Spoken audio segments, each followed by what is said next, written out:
Presiden Republik Indonesia sekaligus Ketua Umum Partai Gerindra Prabowo Subianto memberikan cenderamata berupa keris berwarna emas kepada Presiden ke-7 RI Joko Widodo. Momen ini terjadi setelah penyampaian sambutan di acara tersebut. Prabowo naik ke panggung dan menyerahkan keris yang dikeluarkan dari kotak khusus kepada Jokowi. Jokowi tampak tersenyum saat menerima keris tersebut dan mengangkatnya untuk diperlihatkan kepada para kader Gerindra dan tamu undangan yang hadir. Pemberian keris ini dianggap sebagai simbol persahabatan erat antara Prabowo dan Jokowi sebelumnya. Prabowo juga pernah memberikan cenderamata serupa kepada Presiden Turki. Erdogan. Hal ini menunjukkan kebiasaannya dalam memberikan keris sebagai tanda penghormatan dan persahabatan. Momen hangat ini mencuri perhatian para peserta HUT ke-17. Ini kan masa sekarang ini bukan lagi seperti zaman Jawa di kerajaan-kerajaan zaman dulu. Jadi fungsi keris ini walaupun memang dia simbol dari kekuasaan, kedaulatan, alat perang dan lain-lain, sekarang dia sudah menjadi semacam cenderamata, souvenir, makanya juga diberikan kepada petinggi-petinggi dari bangsa lain. Nah, yang dibicarakan ini diberikan kepada Jokowi, karena Jokowi ini kan bukan dari Turki atau bukan dari Amerika ya. Nah, saya berusaha untuk memikirkan kenapa Pak Prabowo memberikan cenderamata. Apakah ini sebagai rasa hormat kepada guru atau mungkin kepada sahabat, tetapi intinya souvenir cenderamata, tanda mata ini adalah tanda perpisahan. Karena biasanya kalau kita mau berpisah dengan orang, supaya menjadi kenangan, kita kasih cenderamata. Nah, kebetulan bentuknya keris. Nah, keris ini kan memang bukan sesuatu yang akan digunakan buat perang, tetapi keris adalah satu warisan budaya yang punya makna-makna, terutama untuk budaya kita ya, bahkan juga sudah diakui oleh UNESCO juga ya. Ini ada berbagai jenis keris. Apa tuh yang diserahkan? Yang kalau saya baca itu namanya Kiai Garuda Yaksa. Nah, Kiai Garuda Yaksa ini kalau tidak salah itu dibuat sama Empu Totok Brojodiningrat. Totok Brojodiningrat. Ya, beliau sudah almarhum, memang empu yang terkenal ya dari sekitar Sukoharjo, dekat Surakarta. Jadi ini keris yang punya dapur Pasopati. Dapur Pasopati. Nah, dapur itu maksudnya bentuknya ya, bentuknya Pasopati. Nah, kalau Pasopati ini dia itu maknanya Paso itu binatang, Pati itu mati. Jadi kalau dalam cerita pewayangan, ini keris yang dihadiahkan oleh Dewa Siwa kepada Arjuna. Jadi Dewa Siwa menyamar jadi orang, kemudian sama-sama membidik satu binatang ya, dan kemudian ada pertengkaran dengan Arjuna karena sama-sama kena, kemudian barulah ketahuan bahwa itu adalah Dewa Siwa. Maka diberilah hadiah karena Arjuna sudah bertapa sekian lama waktu itu dalam cerita ini, dan hadiahnya adalah senjata ini, Pasopati. Nah, Pasopati ini Pasu itu artinya binatang, dan pati artinya mati. Siapapun yang kena ya senjata ini, aslinya panah ya, itu mati. Tetapi kalau secara filosofis, kita bisa bilang bahwa ini maknanya adalah orang yang memegang senjata Pasopati ini harus mampu mengendalikan hawa nafsu. Karena binatang ini simbol dari hawa nafsu ya. Jadi harus mematikan hawa nafsu. Jadi kalau ini yang diberikan kepada Pak Jokowi, kan sama aja dengan sebaiknya ada pengendalian hawa nafsu, tidak mementingkan diri sendiri, tidak mementingkan golongan sendiri atau keluarga sendiri. Kurang lebih ini bisa menjadi salah satu penafsiran ya. Garuda Yaksa. Pasopati. Nah, Garuda Yaksa sendiri juga kan punya makna. Karena ini kan sama atau ya seperti nama padepokan yang di Hambalang ya. Iya. Nah, Garuda ini kan binatang mitologi. Kalau dalam mitos Ramayana, cerita Ramayana ini kan binatang yang membantu Sri Rama untuk membebaskan Sinta, Dewi Sinta. Jadi memang ada pertempuran lah itu antara Rawana dengan Jatayu. Jatayu ini nama lain dari Garuda ya. Jatayu ya. Iya. Nah ini Jatayu atau Garuda ini kan memang membantu untuk membebaskan Sinta, dan ini sama aja dengan pembebasan atau upaya untuk membebaskan. Jadi yang kemudian Garuda juga kita gunakan sebagai lambang negara, ini kan punya makna pembebasan atau Ya, kemerdekaan. kemerdekaan, Kurang lebih proklamasi. semacam itu. Nah, yaksa itu bisa macam-macam. Hmm. Ada beberapa pengertian, dari mulai pengertian yang paling umum, artinya besar atau raksasa, tapi dia juga bisa dimaknai sebagai lima. Lima ini Pandawa. Pandawa lima. Nah, artinya siapapun yang memegang Garuda Yaksa juga harus mengendalikan hawa nafsu, panca indera. Panca indera ada 5 ya. Iya. Nah, ini sama seperti artinya pengendalian diri. Jadi, mau itu dari dapur Pasopati atau dari nama Garuda Yaksa, intinya sama-sama siapapun yang diberi itu kurang lebih mohonlah untuk bisa mengendalikan diri atau mengendalikan hawa nafsu. Karena ini satu hal yang sangat mulia sebagai satu mungkin nasihat atau himbauan kepada siapapun. Artinya bukan hanya kepada Pak Jokowi. Dulu juga mungkin tahun 2019 ketika Empu Totok memberikan keris ini kepada Pak Prabowo, mungkin punya makna semacam itu juga. Artinya ada pesan terselubung bahwa secara filosofis ada makna-makna yang dibawa oleh keris ini, dan keris ini adalah lambang kedaulatan, lambang kekuasaan, dan memang kalau dalam konteks Ramayana atau Mahabharata ini memang dalam konteks perang. Jadi kita bisa bilang siapapun yang punya keris dan keris ini punya kesaktian tertentu harus bijaksana. Oke, berhenti dulu di sana soal perangnya, Mas. Nanti kita bahas lagi. Ada lagi pengertian yang kedua katanya, yang 13 itu apa, Mas? Nah, ini juga saya nggak tahu pasti apakah ini keris yang Pasopati, karena kalau Pasopati dia itu nggak ada look-nya, lurus. Look ya? Look Namanya itu kan, look ya? look itu apa? Bengkok-bengkok ya. Oke, yang kayak naga itu ya? Itu kalau Pasopati, Garuda Yaksa ini Pasopati. Tetapi apakah ini kemudian data yang beredar di beberapa media itu kan menyatakan look 13. Masalahnya kan tidak ada foto ketika keris itu dibuka ya. Jadi saya sendiri juga kurang bisa memastikan apakah ini look 13. Karena kalau dia look 13 maka dia bukan Pasopati. Apa artinya, Mas, kalau look 13? Kalau 13 itu memang orang sekarang ini kan banyak ya menganggap 13 ini angka sial ya. Iya. Kemudian ada juga yang menginterpretasikan, oh ini kayak membuang sial lah supaya... Apalagi tanggal 13-nya Jumat Kliwon gitu ya. Intinya itu salah satu penafsiran. Tetapi di zaman dulu, keris look 13 ini kan biasanya lebih panjang daripada keris-keris yang look 3 atau look 7 ya. Nah, 13 ini relatif lebih panjang memang untuk biasanya panglima perang yang bawa. Artinya dia punya semacam kewibawaan tertentu. Dan karena melihat warangkanya itu kan dari emas. Warangka ini sarung. Sarung, warangka itu sarung ya? Warangkanya ini dari emas. Artinya ini bangsawan lah, orang yang high class atau upper class, yang mampu untuk punya warangka semewah itu.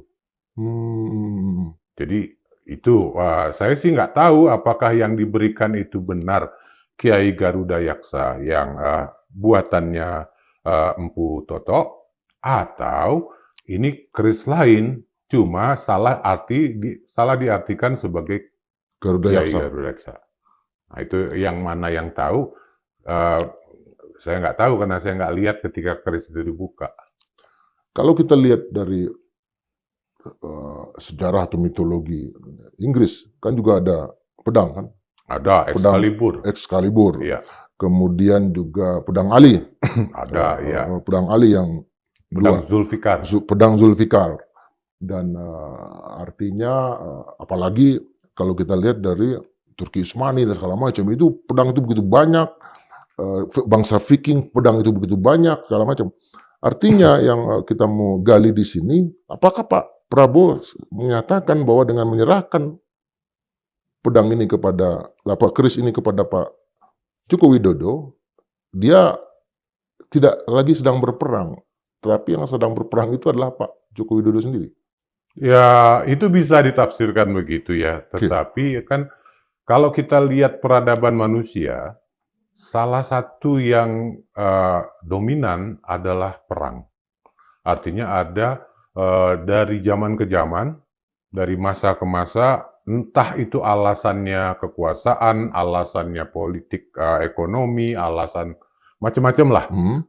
Selalu ada perang. Dan memang perang ini pasti ada senjata. Makanya ada pedang Zulfikar, ada Excalibur, ada keris Empu Gandring, ya, dan lain-lain yang ya masing-masing budaya menghasilkan senjata-senjata yang melambangkan alat untuk perang atau berperang dengan manusia lain. Nah ini kalau dalam konteks pemberian, tadi saya sudah bilang ya, semacam tanda perpisahan, tetapi juga keris ini diberikan dalam kotak. Dalam kotak? Ya, dalam kotak, kemudian tidak dibuka sarungnya. Artinya ini bukan untuk perang dalam konteks yang sebenarnya, tapi mungkin perang dalam tanda kutip. Karena walaupun bagaimana, dinamika negara kita sebetulnya kan juga penuh dengan konflik. Jadi ada konflik di berbagai daerah, ada konflik, bahkan di istana pun ada konflik. Jadi konflik-konflik ini memang zaman sekarang kan tidak kita langsung hadap-hadapan bunuh-bunuhan dengan senjata, enggak. Tetapi pembunuhannya kan bisa juga dalam tanda kutip. Bahwa kemudian disimbolkan dengan pemberian keris ini. Nah, keris ini karena memang dia menyimbolkan senjata atau alat untuk berperang atau mengalahkan orang lain, tetapi juga bisa mengalahkan diri sendiri.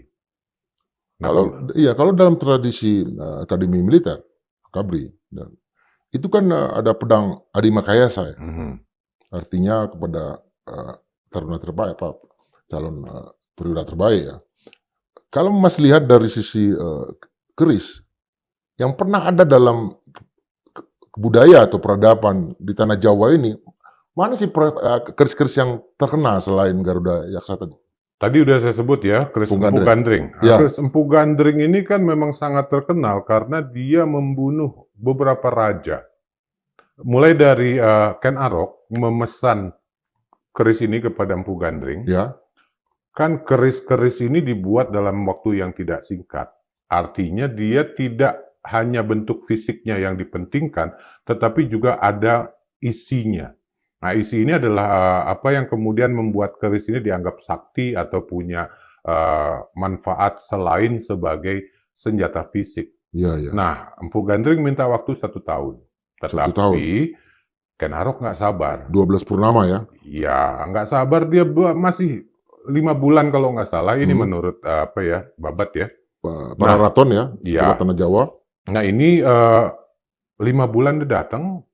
Kemudian diminta supaya dibawa ini keris walaupun belum siap, kata Empu Gandring. Nah, Ken Arok marah, Empu Gandring ditikamlah dengan keris itu dan maka keluarlah kutukan dari Empu Gandring.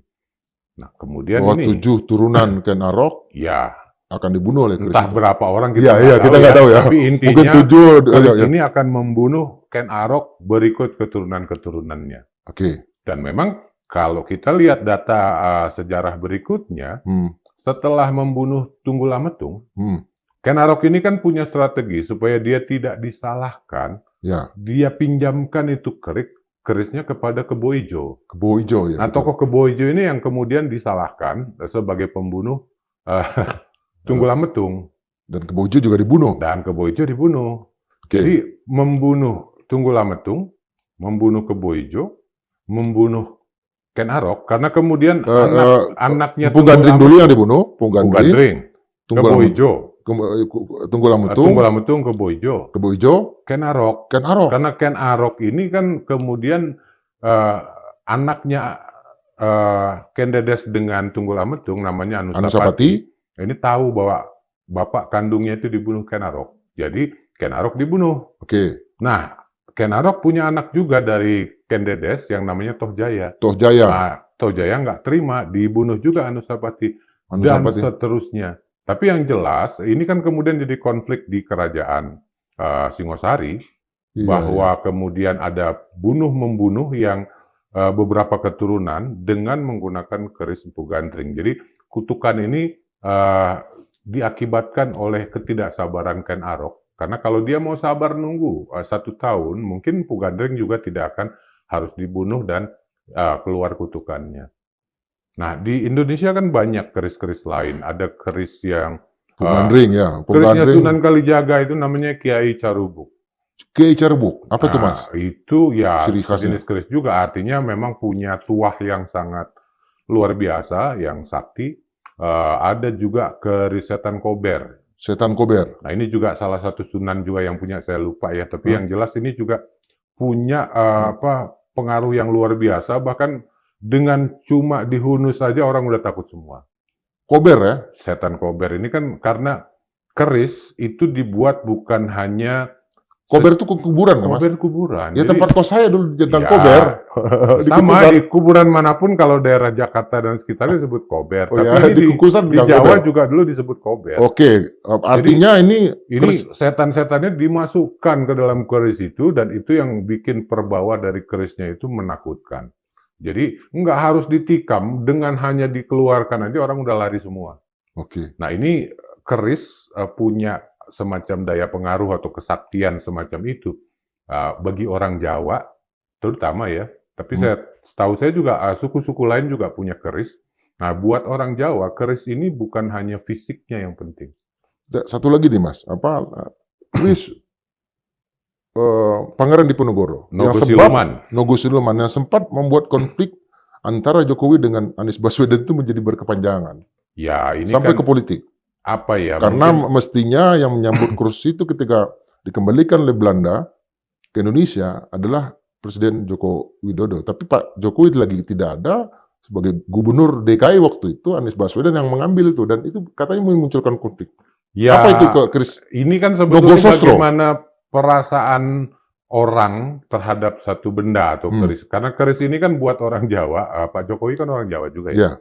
Jadi memang dia punya semacam makna tersendiri, bukan hanya bendanya, tetapi keris dari Pangeran Diponegoro yang dibawa ke Belanda ya, kan akhirnya dikembalikan. Memang secara prosedur ini kan harusnya diterima oleh Pak Jokowi, tapi karena mungkin Pak Jokowi berhalangan, kan orang-orang Belandanya nggak harus nunggu sampai dia ada kan. Nah, Pak Anies mewakili. Nggak ada salahnya kan, secara prosedur nggak ada salahnya. Tapi ini membuat konflik tersendiri di antara mereka. Mungkin karena ada semacam perasaan jangan-jangan ini perbawa dari keris ini ngikut ke Pak Anies atau gimana. Ya ini semacam kepercayaannya. Itu yang kalau saya sih itu santai-santai aja lah. Masa begitu aja ribut. Kalau saya, tapi kan dalam konteks perebutan kekuasaan sudah mulai ada semacam perasaan bahwa Pak Anies waktu itu akan menjadi saingan. Jadi kalau orang ingin berkuasa di Indonesia, keris apa yang dia mau cari, Mas? Bisa macam-macam, tapi ya ini nggak harus keris kan? Nggak harus keris. Karena pusaka itu bisa macam-macam, bisa batu merah delima, bisa batu akik. Tapi kalau yang kayak gini kan biasanya jawara pasar yang pakai gede. Ini almarhum babe saya ini. Ya, intinya kan kalau yang ada macam-macam lah. Ada bentuknya selendang, ada bentuknya keris, ada bentuknya cundrik. Cundrik ini untuk perempuan ya. Tapi bukan bendanya sebetulnya yang dipermasalahkan. Yang dipermasalahkan itu adalah tuah atau isi dari benda ini. Karena dalam proses pembuatan, satu empu yang sakti itu akan semacam, mungkin kalau sekarang bilang memohon kepada Yang Maha Kuasa agar memberi kekuatan tertentu kepada keris yang dibuatnya. Nah, itu sebabnya butuh waktu lama. Dan bahan juga nggak main-main kalau keris. Ini bukan hanya besi dan baja biasa, tetapi biasanya dikasih campuran itu dari batu meteor. Batu meteor. Dari luar angkasa yang jatuh, kemudian buat jadi ya pamornya. Nah, ya, ketika orang Jawa, sering kita orang Sumatera mengatakan, hati-hati sama orang Jawa. Kenapa? Karena kerisnya ditaruh di belakang. Posisi keris kemarin itu tidak di belakang, diterima juga tidak dalam keadaan menunduk, tetapi diangkat ke atas. Artinya ini benar-benar show off atau wibawa dari keris ini sendiri. Ini ingin dikatakan bahwa kekuasaan itu yang diperebutkan itu sebetulnya ya itu tergantung orang yang punya sudut pandang ya, karena kalau misalnya dibilang bahwa keris ini sebagai simbol kekuasaan, maka sama aja dengan Pak Prabowo menganggap Pak Jokowi ini sebagai penguasa yang sebenarnya. Itu satu penafsiran, tapi kan belum tentu begitu juga, karena bisa jadi juga seperti yang tadi saya bilang, ini cenderamata, tanda perpisahan, artinya setelah itu goodbye Pak Jokowi. Ini kan bisa Mas juga. lebih yang milih yang mana? Oh, saya lebih milih yang kedua. Sepertinya ke sana ya. Ini akan akan berbeda sekali dengan sudut pandang teman-teman yang lain, bahwa sebetulnya perpisahan itu sudah terjadi antara Pak Prabowo dengan Jokowi. Memang mau tidak mau, karena kan ya walaupun ada teriakan hidup Jokowi dan lain-lain, kita tidak bisa menganggap kata-kata sama dengan action. Ini kalau dalam peran ya. Kalau dalam satu panggung, apa yang disampaikan secara lisan itu belum tentu maknanya sesuai dengan aksi yang dilakukan. Kalau dalam drama absurd ini jelas bahwa kadang-kadang orang berkata A tapi melakukan B, yang sebaliknya. Atau melakukan A tapi mengatakannya B.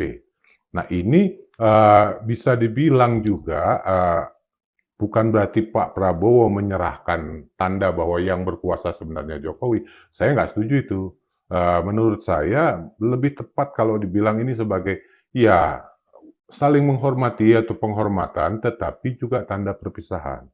Diberi tanda perpisahan supaya yaitu kembali ke makna tadi. Apalagi kalau maknanya benar itu adalah Kiai Garuda Yaksa, maka mungkin ada nasihat untuk Pak Jokowi supaya lebih bisa mengendalikan diri. Apalagi begini, yang mengucapkan semacam, kalau di Partai Golkar ikrar Pancabakti, kan ada ikrarnya dari Partai Gerindra. Itu adalah seorang Bobi Nasution, dalam arti menantunya Jokowi. Artinya bisa nggak ditafsirkan bahwa ini cenderamata untuk Pak Jokowi, tapi pasukannya, bahkan Bobi Nasution sendiri, itu adalah yang Garuda yang sebenarnya. Gerindra yang sebenarnya kan, untuk Prabowo. Sudah ada pertimbangan kenapa Bobi Nasution yang diminta untuk mengucapkan ikrar ya. Setahu saya juga kan tidak dari awal dia Gerindra. Betul. Tetapi kemudian terpilih menjadi gubernur. Dengan kartu Gerindra. Dengan pakai identitas Gerindra. Nah, kita juga tahu dalam politik di Indonesia sekarang ada orang-orang yang seperti kutu loncat. Pindah dari satu partai ke partai lain. Jadi bukan karena ideologi. Idealnya ini kan satu partai punya ideologi yang kuat, yang diyakini oleh baik ketua sampai anggota-anggotanya, bukan hanya persoalan partai ini menguntungkan dia atau tidak, tetapi memperjuangkan satu keyakinan bersama untuk kemajuan, untuk perbaikan, dan lain untuk masa depan. Nah ini kan idealnya, tetapi kan tidak terjadi dalam konteks politik praktis kita sekarang. Banyak politisi-politisi yang pindah ke partai A atau partai B karena ada kesempatan. Nah, kesempatan ini kan sifatnya sangat individual, maka dengan pengucapan ikrar oleh Bobi Nasution, mungkin diharapkan supaya dia menepati ikrar itu. Karena ada rekamannya. Nanti di depan banyak satu orang. ketika, mungkin 4 tahun, 5 tahun lagi kemudian ada cerita yang berbeda, dia mau loncat ke partai yang lain, Ke partainya Pak Jokowi misalnya. rekamannya ada nih. Oke. Kamu dulu baca ikrar ini. Ini kan apa ya, semacam pembuatan skenario untuk masa depan.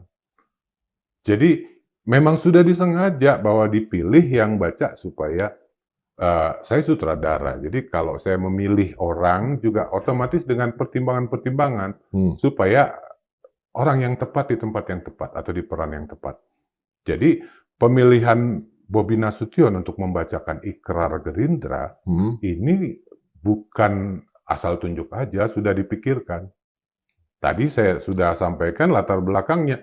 Ya dengan harapan mungkin ke depannya dia bisa setia pada Gerindra. Karena Mungkin, kan idealnya begitu. Termasuk soal ini, Mas. Kita juga pernah bahas itu, soal Pandawa Kurawa. Bukankah siapa lawannya Pandawa siapa? Kurawa. Kurawa, si rajanya. Rajanya kan juga membangun ibu kota baru. Iya. IKN lah. Untuk melawan ibu kotanya Pandawa. Artinya, Kris ini juga sekaligus say goodbye untuk semua program-program yang pernah dicanangkan oleh Jokowi.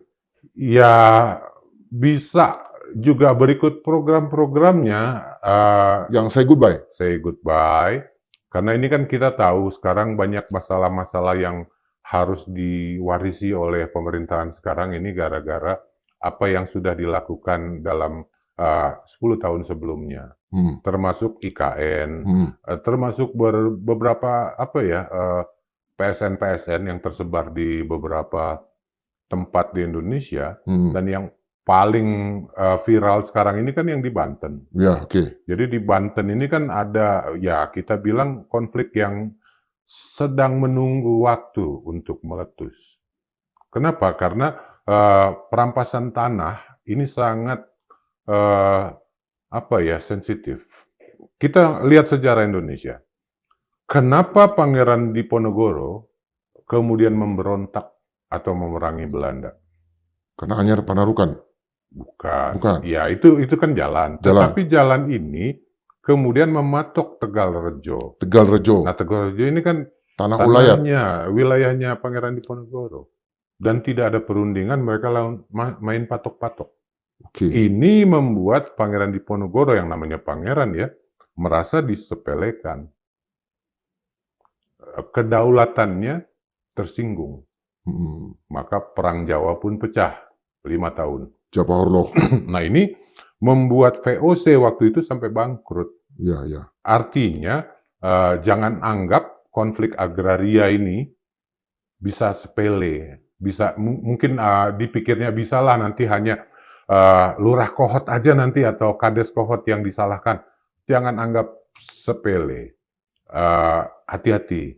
Karena kita juga punya catatan-catatan pemberontakan petani Banten dan lain-lain. Artinya di Banten ini harus dipertimbangkan juga faktor budaya.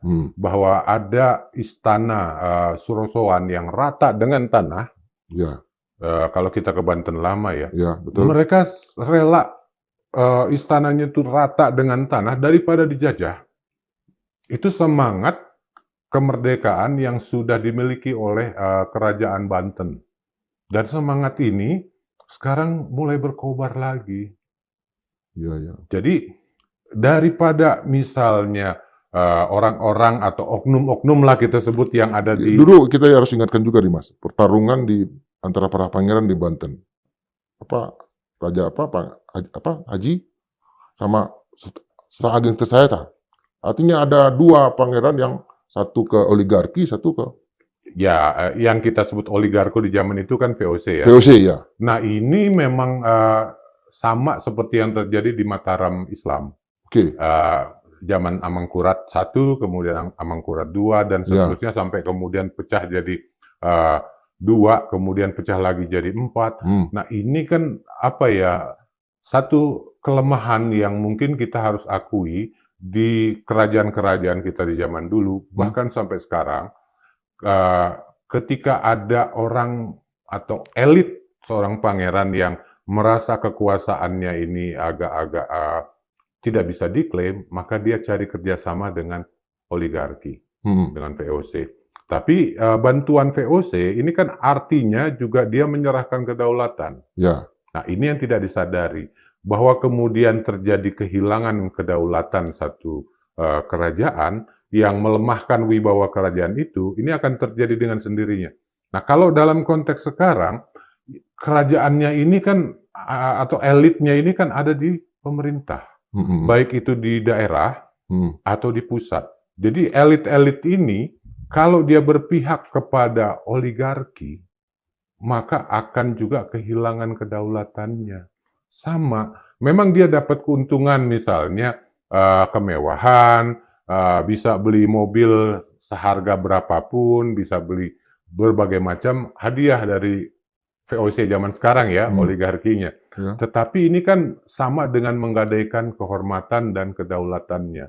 Apa yang terjadi ketika kemarin Mas Yudi di Pandeglang?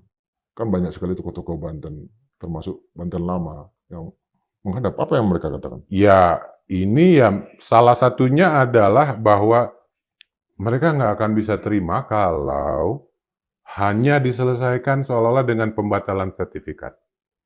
Atau hanya satu kades dikorbankan sementara orang-orang yang terlibat dan sudah diketahui nama-namanya sebetulnya tidak diungkap.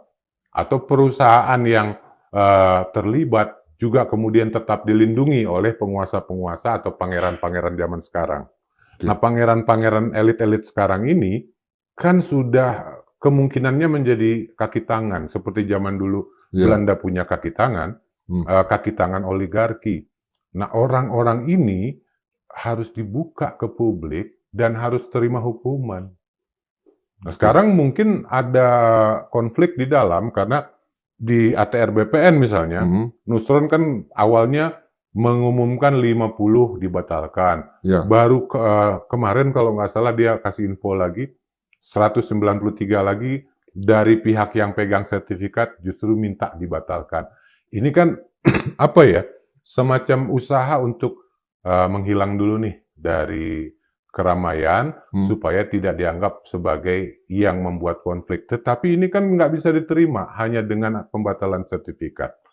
Karena sebetulnya yang kita bicarakan adalah masalah kedaulatan.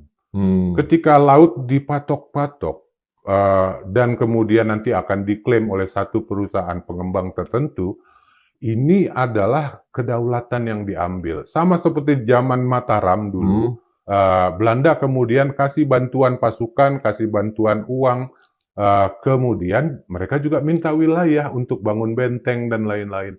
Nah, ini sama dengan memasukkan atau menggadaikan kedaulatan kepada oligarki. Apa yang disebut dulu di kalangan kakek nenek kita, Belanda minta tanah. Ya, tanah ini kan untuk dia bikin bentengnya sendiri, nanti dia stok senjatanya sendiri, dan dia akan menyerang tanah yang besar itu. Oke, Mas. Kita lihat lagi pertarungan Jokowi ini. Saya pernah dapat cerita dari orang istana tentunya. Suatu hari, Pak Jokowi mau ke Kediri. Lewat bandara di Sidoarjo. Melewati Kediri. Lalu di dalam mobil kepresidenan terjadi diskusi. Pak, waktu itu ketika saya dapat cerita itu ketika Kodari di Jogja waktu itu Kodari sedang mendapatkan gelar doktoralnya. Ada orang istana datang. Iya. Pak, siapapun yang melewati Kediri akan jatuh, Pak. Oh iya. Iya. Hanya Gus Dur satu-satunya yang pernah ke Kediri. Yang lain tidak berani. Jatuh. Kenapa begitu? Begini-begini. Apa yang terjadi? Pak Jokowi waktu itu langsung mengubah. Pas Pampres langsung diubah. Tidak masuk ke Kediri. Bayangkan kata dia, dalam waktu 2 jam, pasukan yang sudah dideploy di sana harus pindah ke sini, segala macam, supaya tidak lewat Kediri. Lalu saya tanya waktu itu, berarti Pak Jokowi juga tidak ingin jatuh di tengah jalan. Berarti dia tidak ingin mendapatkan risiko perjuangan. risiko untuk ya nggak ada masalah dengan satu periode. Asal saya menjalankan kebenaran. Apakah itu juga terjadi dengan Pak Prabowo nanti? Kita tidak berharap begitu ya, tapi kalau tadi soal mitos Kediri ini kan Ya, ada kenapa itu Mas? ada Itu dulu, sejarah. itu dulu. Sejarahnya ini kan kaitannya dengan Raja-Raja Kediri yang kemudian dijatuhkan oleh Singosari. Jadi kerajaan-kerajaan Kediri Bukan, ini bukannya terbalik. Justru Enggak. Singosari jatuh karena Kediri. itu Jaya nanti Katuang. pembalasan. Oke, Itu oke, apa dulu? Ya, pembalasan. Oke, Sebelumnya ini kan mulai dari Tumapel, oke. kemudian kan Tumapel ini kan wilayah Kediri, kerajaan Kediri. Nah, setelah menang mengambil kekuasaan Tunggulametung, kemudian kan juga mengambil alih Kediri Ya, dan kemudian membuat kerajaan Singosari. Tapi keturunan-keturunan dari Kediri ini kemudian kan mau balas dendam. artinya Singosari Kartanegara ya? Ya, sampai kemudian di zaman Kertanegara, kemudian konfliknya kan makin besar dan Kertanegara ini jatuh oleh Kediri, Jaya Katuang. Jaya Katuang. Tetapi kemudian menantunya yang namanya Raden Wijaya Ya, menipu orang Mongol orang Mongol yang mau membalas. yang mau membalas Kertanegara, Kebaikan. kemudian dibawanya ke Kediri. Namanya orang Mongol nggak tahu wilayah kan, langsunglah perang. Dibantu dengan pasukan Pamalayu yang baru balik. Nah, akibatnya lahirlah Mojopahit. Artinya, kalau saya baca dari... Jadi Kediri tadi Ya. itu semacam apa? Tempat yang akan dipercaya mitosnya membuat penguasa-penguasa Jawa itu jatuh. Makanya penguasa Nusantara ya? Nusantara, karena Jawa ini kan di zaman dulu kemudian menguasai Nusantara. Majapahit ya dari sejarah ini kemudian ya terutama Jawa sih. Jadi Raja Jawa yang ke Kediri dikhawatirkan nanti akan tumbang. Makanya Presiden juga ketularan mitos semacam ini. Pak Harto juga nggak pernah ke sana. Gus Dur nggak percaya. Karena nggak bisa lihat. Jatuh. Tapi jatuh. Tapi jatuh. Dan ini makin menguatkan lagi akibatnya kan Pak Jokowi nggak mau lewat Kediri. Kenapa? Artinya dia nggak mau juga dijatuhkan. Ya. Tetapi kembali ke Pak Prabowo tadi, saya rasa juga semua presiden maunya itu kan selesai masa jabatan sesuai dengan waktunya. Kalau bisa, menurut konstitusi kita kan 2 periode maksimal sekarang. Ya. Jadi kemarin kan buru-buru sudah ada pencalonan kembali Pak Prabowo. Cadangan supaya 29 sampai 34. Bisa nggak kita menguji keberanian Pak Prabowo untuk mengambil risiko apapun terhadap janji-janjinya? Pertama kali adalah dia harus melewati Kediri. Ya, Sebagai orang teater. kalau saya sih, Mas kan kemarin juga ditanya sama BEM segala macam, mereka turun dan silakan aja. ya, Indonesia gelap kan? Kan Mas juga didukung para pimpinan BEM kan datang juga. enggak.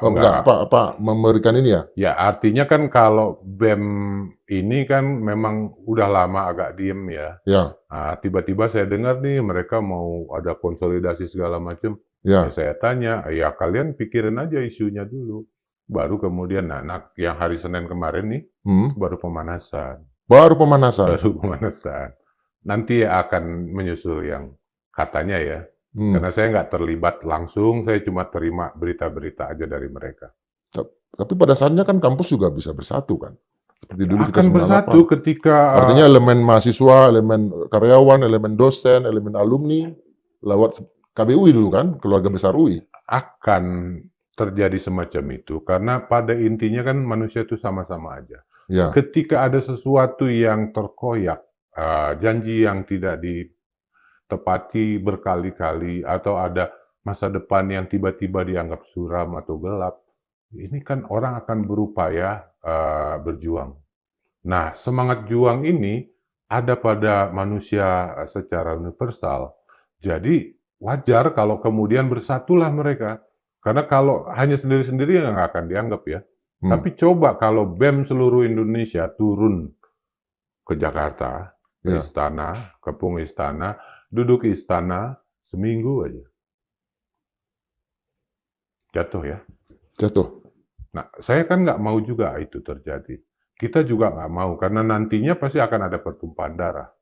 Siapa yang menggantikan? Ya, Siapa yang menggantikan segala macam ya? dan kita juga belum tahu pasti yang menggantikan Pak Prabowo apakah lebih baik, nggak tahu juga. Hmm. Artinya lebih baik sebelum itu terjadi Hmm. dicegah, atau ya diharapkanlah supaya yang ada di istana sekarang introspeksi mawas diri, memperbaiki diri, karena ini pemerintahan yang baru mulai dan harapannya tuh masih panjang. Masih kemungkinannya masih lebih baik selama ada upaya, misalnya ya pejabat-pejabat yang nggak mampu atau memang sudah jelas-jelas kurang cerdas, ya sudahlah istirahat dulu. Artinya begini, saya mau tanya lebih clear. Kan selama ini inti dari pidato itu adalah saya bahkan bersedia mengorbankan jiwa saya dan segala macam demi rakyat dan segala macam.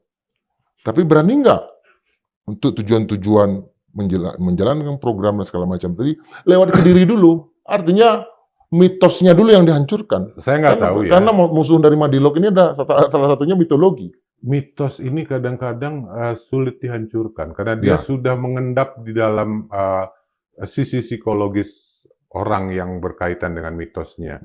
Jadi kalau saya memang punya kebiasaan untuk membongkar mitos itu. Nah, itu dia. Itu kalau saya. Tetapi kalau Pak Prabowo saya nggak tahu. Atau mungkin Pak Prabowo, ayo saya temenin ke Kediri, saya mau. Saya temenin deh. Supaya terbukti bahwa mitos itu nggak benar.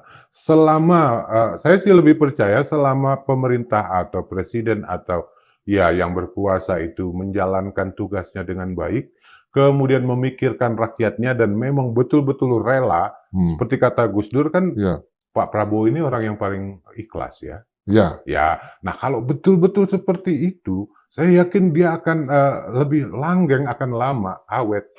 Nah sekarang masalahnya kan nggak mungkin dia bekerja sendirian. Harus ada pembantu-pembantu yang memang punya otak, mengerti masalah, bukan cuma sekedar bagi-bagi kue. Apalagi kalau dikatakan ada bantuan dari langit. Guru spiritual yaitu Gus Dur. Gus Dur berani ke Kediri. Dan jatuh. Dan jatuh. Artinya Gus Dur jatuh, saya ada di istana. Banyak cerita lah itu. Saya sebagai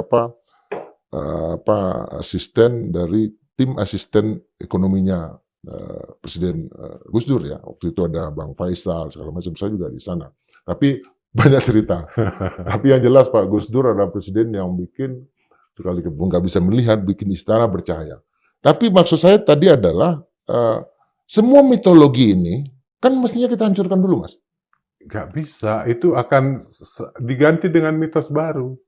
Jadi memang dari zaman ke zaman, kita memang sebagai manusia itu menciptakan mitos-mitos.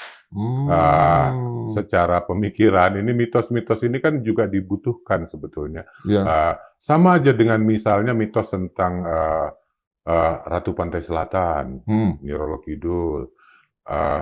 Ini kan dulu dari zaman Raja-Raja Mataram, ada mitos bahwa Raja Mataram, siapapun yang menjadi Raja Mataram itu akan menjadi suami Nyi Roro Kidul.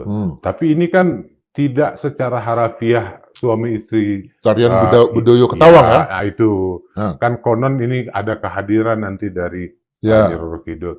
Ini kan tidak secara fisik langsung diartikan, oh ini berarti Nyi Roro Kidul kawin nih dengan semua raja-raja Mataram. Tetapi kan ini lebih sebagai wakil, mungkin kita interpretasi ya, wakil dari kekuatan alam atau kekuatan ya yang tidak nampak lah, yang mungkin akan membantu kerajaan-kerajaan Mataram Islamnya. Sekarang kan diwarisi di Yogyakarta ya, yang akan membantu mereka untuk bisa langgeng. Bahkan waktu 2014 itu Pak Jokowi juga diisukan atau dimitoskan itu dapat restu dari Pantai Selatan. Saya masih ingat tuh waktu itu. Bahkan ada juga dukun yang klaim belum dibayar itu apa paranormal. Ada betul. Ada waktu itu. Artinya kan ini satu bagian dari cara berpikir orang Indonesia ya. Tapi jangan khawatir karena orang Rusia, orang Amerika yang katanya tidak percaya hal-hal semacam itu, ternyata punya juga bagian semacam itu. Jadi Makanya saya menyimpulkan bahwa namanya manusia itu akan selalu punya sisi yang tidak bisa dipahami secara logika yang sederhana. Pak Prabowo kan hidup salah satunya selain dari eh, daerah Manado segala macam, tapi juga tradisi Banyumasan. Nah, saya mau tanya itu tentang Riok Ponorogo itu apa? Artinya ada yang seperti Warok. warok, ada yang dikendarain segala macam. Nah, yang menjadi waroknya siapa ini? Pak Jokowi kah atau Pak Prabowo kah? Kalau Ponorogo ini kan agak jauh dari Banyumas ya. Oh, jauh ya, ya. Jauh. Kalau Ponorogo memang ada semacam simbol dari masalah yang raksasa yang besar itu, Ya. dan ada yang mengendalikannya dengan pakai Gendak. pecut. Nah, ada yang naik kuda Ya. sambil nari-nari. Ya itu kan memang budaya Reok Ponorogo. Kalau Banyumasan? Kalau Banyumasan lain lagi, artinya nggak seperti Ponorogo. Tetapi kembali lagi ini secara Jawa, semua itu kan ada makna-makna yang dituangkan dalam bentuk-bentuk pertunjukan atau kesenian. Jadi kalau saya sih yang dulu almarhum bapak saya yang juga Banyumasan ya, lebih senangnya itu dagelan, denger dagelan. Dagelan ya? Dagelan itu lucu-lucuan. Di Cilacap ya? Ya, Dapat bukan itu Purwokerto, Purbalingga, dan Purbalingga. sekitarnya ya, itu memang wilayah Banyumas kan. Asal para jenderal? Banyak. Banyak. Dan jenderal santri? Ya, karena itu juga satu wilayah yang banyak pesantrennya juga. Ya, ya, ya. Artinya, tapi ada gunung tempat kata gunung apa di sana? Gunung Slamet. Gunung Slamet ya. Apa tuah dari gunung itu, Mas? Kalau gunung dalam budaya Jawa ya, kan memang ini pengaruh dari kepercayaan mitos Hindu. Gunung ini kan simbol dari tempat berkuasanya dewa-dewa atau tempat yang tinggi. Jadi kalau raja atau mungkin pensiunan jenderal dan lain-lain mau istirahat, ya mereka ke gunung aja untuk moksa. Tapi di Gunung Slamet itu ada goa katanya. Di semua gunung ada goa. Bisa bahasa bongkar lagi, ada katanya goa khusus itu apa? Di sana? Di banyak gunung-gunung, mau dan itu gunung itu tempat gede, katanya siapapun orang presiden itu harus ada di sana. Ya, kalau dulu ya seingat saya itu Presiden Soeharto dan juga Presiden Soekarno adalah keturunan-keturunan Jawa yang sangat percaya pada kegiatan-kegiatan spiritual. Nah, kegiatan ini kan bisa dibilang sebagai upaya untuk memperkuat jati diri ya, identitas. Baik itu dengan datang ke goa atau tempat yang wingit, yang dianggap mandi? punya, ya apakah dengan mandi di telaga atau di tempat tertentu. Ini kan kita anggap sebagai upaya untuk memperkuat jati diri atau kekuatan diri. Memang ada yang terbukti misalnya setelah pergi ke atau mandi di gua ini ditembak Kak Mempan, ada. Ada itu Mas ya? Ada. Di Banten misalnya juga ada Sumur 7. Sumur 7 itu di Gunung Karang, ada 7 mata air yang kalau misalnya orang sudah belajar silat segala macam, kemudian dibawalah sama gurunya untuk mandi di 7 sumur ini, 7 mata air ini. Dan itu untuk keselamatan. Oh, itu yang disebut dengan 7 sumur itu ya? Iya. Bukan 7 muara ya? Bukan. Mata air. Kalau saya harus berenang di 7 muara sungai, Mas. Nah, kalau itu kan di wilayah pesisir. Ya. Jadi karena maka semua sungai sempurna saya masing-masing budaya ini kan akan menerjemahkan cara berpikir yang mirip sebetulnya. Apakah itu dengan 7 muara, apa dengan 7 mata air, atau 7 sumur, dan lain-lain, tetapi kan akhirnya ada kesamaan di antara kegiatan. Kalau kita lebih ke fisik, yang intinya baik itu lahir maupun batin. Karena memang setelah lahir misalnya, lahir ini kan juga nanti akan lebih kuat kalau batinnya kuat. Jadi nanti pergi ke gunung ini untuk bertapa semedi atau untuk nyepi, apapun kegiatan-kegiatan yang untuk generasi zaman sekarang mungkin nggak masuk akal, nggak ada logikanya dan lain. Tetapi banyak orang yang masih melakukan itu.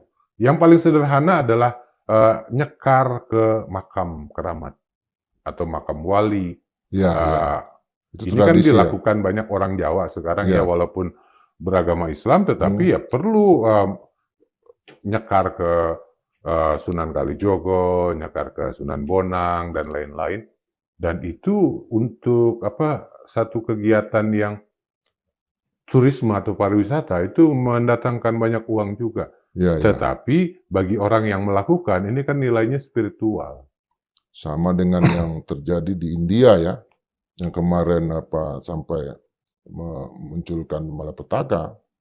Kalau mereka ada perayaan untuk mandi di Sungai Gangga, itu selalu banyak korban yang meninggal. Kemarin kan ada juga. Ya itu kan karena sudah kepercayaan mereka dari zaman sebelum India, sebelum jadi seperti sekarang. Dari kerajaan-kerajaan zaman dulu sudah melakukan itu, dan ya terlepas dari benar atau tidak, tetapi ini lebih bicara pada batin mereka.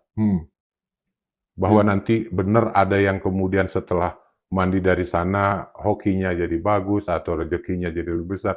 Itu bisa dianggap ya secara positif membangun aura untuk diri sendiri, kepercayaan dirinya kan yang dibangun dengan kegiatan itu. Kalau kita bicara masalah Garuda, Mas, Garuda Yaksa ya, itu kan juga munculkan perlawanan, misalnya di Aceh. Bagi orang Aceh, Garuda itu justru simbol malapetaka, harus dilawan dan dibunuh dengan rencong. Rencong, Bismillah. Kemudian semua kebudayaan atau peradaban yang ada di Indonesia itu kan punya senjatanya sendiri. Ada rencong, ada badik, ada keris, ada di celurit, kemudian ada parang sampai ke Patimura, ada tombak, ada panah.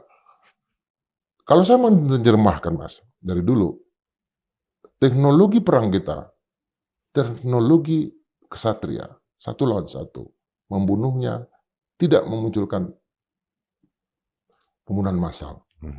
Seperti misalnya Cornelius Dootman dibunuh oleh Laksamana Malahiyati, perang satu lawan satu. Artinya, Mas, pesan itukah yang disampaikan oleh Pak Prabowo juga bahwa dengan keris Anda harus menjadi seorang kesatria? Ya memang yang punya keris ini biasanya kesatria. Itu bisa dianggap seperti itu juga. Tapi yang tadi disampaikan sama Indra soal Garuda di Aceh ini kan punya makna beda. Ya. Karena juga sejarahnya beda. Ya. Nah disinilah pentingnya Kementerian Kebudayaan. Budaya itu jangan dianggap sepele.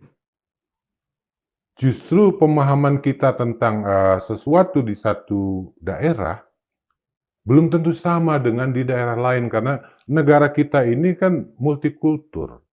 Banyak suku-suku bangsa, banyak juga mitos-mitos yang beda-beda, ada yang sama, ada yang mirip, tapi juga ada yang bertolak belakang. Jadi kalau kita mau menerapkan apa yang kita anggap di Jawa ini sama dengan di Aceh, belum tentu. Karena bisa jadi nanti Garuda dianggap, ini adalah burung yang harus diperangi atau yang harus dibunuh. Ya. Begitu juga kita ngomong soal makan bergizi gratis di Papua. Coba pelajari dulu budayanya supaya tidak timbul konflik, pertentangan dan lain-lain. Jadi budaya itu bukan cuma kesenian, tetapi juga menyangkut berbagai macam cipta karsa, rasa, dan lain-lain yang ada pada satu masyarakat tertentu. Dan karena kita Indonesia kan sudah sepakat untuk Bhinneka Tunggal Ika. Jadi harus saling menghormati satu sama lain. Dan ini tidak akan bisa terjadi kalau tidak ada pemahaman. Ketika saya ke Madura, bertanya sama kawan di sana,